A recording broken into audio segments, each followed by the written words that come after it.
Hello, my name is John Borwick with Higher Education IT Management.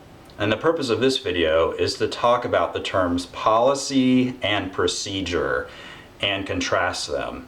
Now, these terms may be used very specifically by your institution to mean certain things. I'm going to talk about what they mean generally.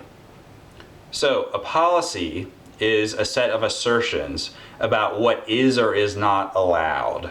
You could think of the law of your government as an example of a policy. This is not allowed.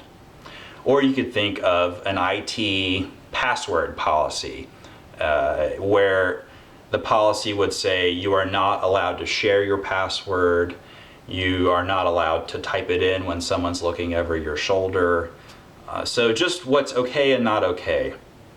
And if you are working on a policy, I refer to a document that is the IETF's RFC 2119, which is a very long name for a document that defines terms that can be helpful in policies. Must, should, may, and must not, should not, and may not. So those terms can be helpful to say how important the different parts of your policy are. So in contrast, a procedure is how you go about doing something. So a recipe would be an example of a procedure. Step 1, put oil in the pan. Step 2, add garlic. Step 3, add onion.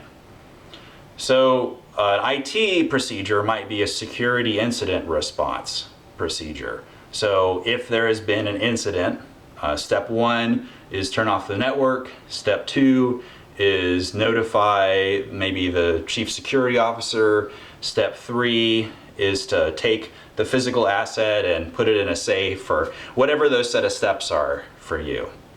So in the heat of the moment, it's good to know 1, 2, 3, what are we going to do? Procedures tell you how to go about doing something. And there are different levels of procedure.